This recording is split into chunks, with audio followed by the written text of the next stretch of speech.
this is an absolute disaster class from Maresca. Now, I'm saying this as a Chelsea fan. I think that this loss, now while I haven't blamed the Bayern loss on Maresca, because I think that Chelsea were fairly unlucky, this loss is very questionable. Now, barring, first when I saw the rain, I had a bad feeling about the game, but that doesn't excuse anything. Rain, the weather kind of doesn't matter games. I mean, one all Jurgen Klopp there complains about the water on the field. But this was a very poor game for Chelsea, especially, and like this is basically one of the worst performances from Maresca, because how do you lose your sheet around 60 minutes, around 6 minutes, 6 minutes into the game, you are rattled because of one red card? Like that's very poor decision. Like even with a red card, like the only time I've seen Chelsea play with a better good with a red card was the loss against Newcastle.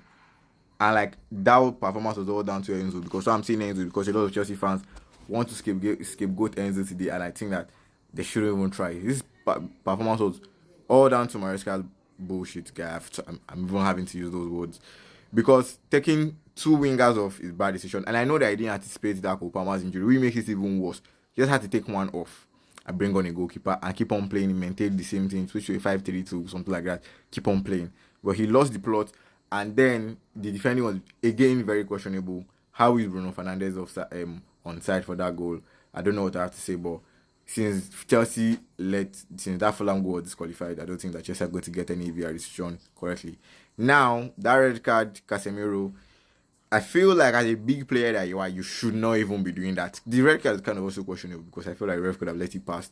But that was a questionable one. And Maresca, again, why this loss is on Maresca? The choices have been questionable, and I've said that before, but you have Guyu, you have Gittens, you have Garnacho on the bench, and you didn't bring him on. And this is where it even gets more annoying. He didn't bring on Garnacho because he knew Man United knew what we were going to do. Now, you think I'm wrong, but before he made that change, he was already talking to Garnacho, yes? Then when it was time to bring on Garnacho, Man, you wanted to bring off Mbuemo before. They wanted to bring off Mbuemo to bring on Cunha.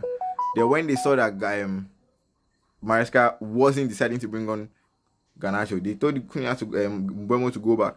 When they now realized that Maresca changed his mind, they changed the subs that they're going to make.